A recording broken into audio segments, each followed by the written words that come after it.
Hello,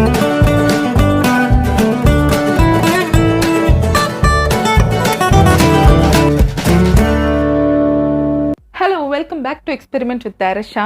இன்னைக்கு readymade mix இல்லாம குலாப் ஜாமுன் எப்படி செய்யலாம்னு பார்க்கலாம். அதுக்கு தேவையான ingredients unsweetened கோவா 200 grams, கொஞ்சம் மைதா,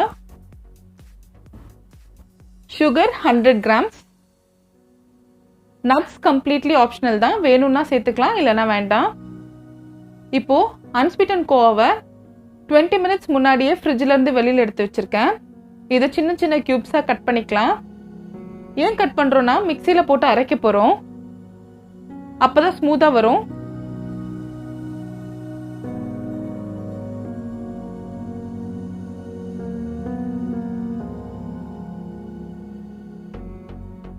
இப்போ மிக்ஸி ஜார்ல இந்த கியூப்ஸ் எல்லாம் ஆட் பண்ணிக்கலாம்.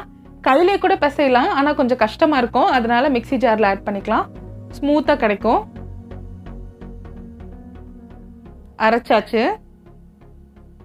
இப்போ ஒரு பாத்திரத்துல நம்ம அரைச்சு வச்ச unsweetened கோவாவை சேர்த்துக்கலாம். இதோட நம்ம மைதா கொஞ்சம் கொஞ்சமா ஆட் பண்ணி சப்பாத்தி மாவு கன்சிஸ்டன்சிக்கு பிசைய போறோம். நான் முதல்ல 2 ஸ்பூன் மைதா ஆட் பண்ணிக்கிறேன். ஒரு கோவாவும் ஒரு கன்சிஸ்டன்சில இருக்கும். எந்த அளவுக்கு அதுக்கு தேவைப்படுதோ அந்த அளவுக்கு மைதா ஆட் பண்ணிக்கலாம். எனக்கு 2 ஸ்பூன் மைதாலே கரெக்டா ஆயிடுச்சு சப்பாத்தி மாவு கன்சிஸ்டன்சிக்கு. கையில எண்ணெய் வர அளவுக்கு பிசைஞ்சுக்கோங்க. இப்போ இதை ஒரு 10 மினிட்ஸ் மூடி ரெஸ்ட் கொடுத்துடலாம்.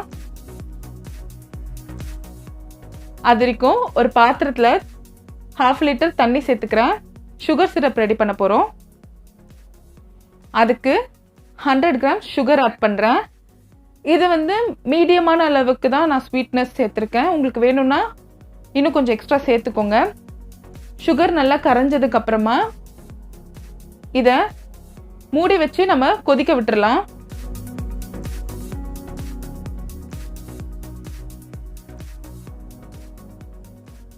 அது கொதிச்சிட்டு இருக்க வரைக்கும் குலாப் ஜாமுனுக்கு பால்ஸ் ரெடி பண்ணிக்கலாம். சின்ன சின்னதா எடுத்துட்டு அத நல்லா கையில பிரஷர் கொடுத்து கிராக் இல்லாம உருட்டிக்க போறோம். நடுவுல நம்ம நட்ஸ் வச்சுக்கலாம் தேவைப்பட்டா. நான் சொன்னல இது கம்ப்ளீட்டா ஆப்ஷனல் தான், வேண்டானா விட்டுறலாம்.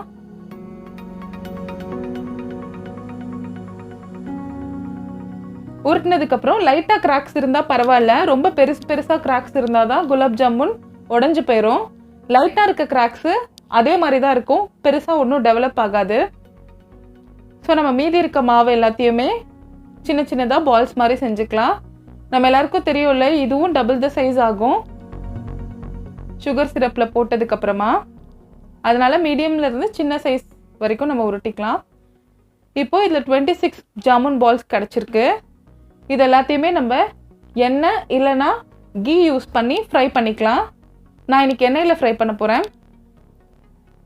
இங்க சுகர் சிரப் நல்லா கொதிச்சிருக்கு. ஃப்ளேவருக்காக ஒரு 1/2 டீஸ்பூன் ரோஸ் எசன்ஸ் ஆட் பண்ணிக்கிறேன். இதுவும் கம்ப்ளீட்லி ஆப்ஷனல் தான்.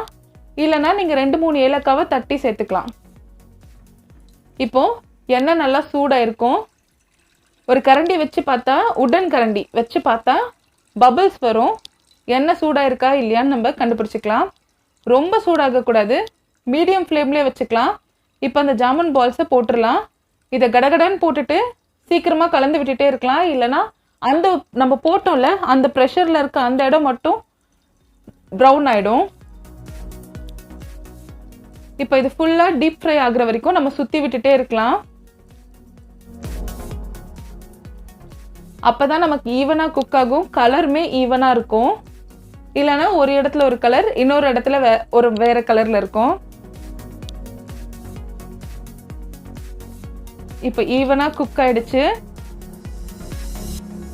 இந்த அளவுக்கு ப்ரௌன் கலர்ல எடுத்துக்கலாம். இது சுகர் சிரப்ல போட்டதுக்கு அப்புறம் கொஞ்சம் லைட் கலரா மாறும், அதனால டார்க்காவே எடுத்துக்கலாம். எண்ணெய் ஃபில்டர் ஆனதுக்கு அப்புறம் தனியா எடுத்து வச்சிடலாம். மீதி இருக்கிறதையும் அப்படியே நான் ஃப்ரை பண்ணிட்டேன்.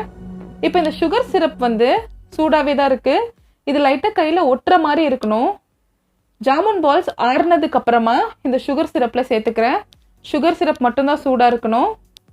ஜாமுன் பால்ஸ் ஆறி இருக்கணும் கண்டிப்பாக, இல்லைன்னா உள்ள மாவு மாதிரி இருக்கும். எல்லாத்தையும் ஆட் பண்ணியாச்சு. இதை ஓவர் நைட் அப்படி இல்லைன்னா ஒரு 5 ஹவர்ஸ்க்கு வச்சுக்கலாம். இந்த வீடியோ உங்களுக்கு பிடிச்சிருந்துச்சுன்னா லைக் பண்ணுங்க, நம்ம சேனலுக்கு சப்ஸ்கிரைப் பண்ணுங்க, நோட்டிஃபிகேஷன்ஸ் ஆன் பண்ணிக்கோங்க. அப்புறம் உங்கள் ஃப்ரெண்ட்ஸ் அண்ட் ஃபேமிலியோட கண்டிப்பாக ஷேர் பண்ணி பாருங்க. தேங்க்யூ.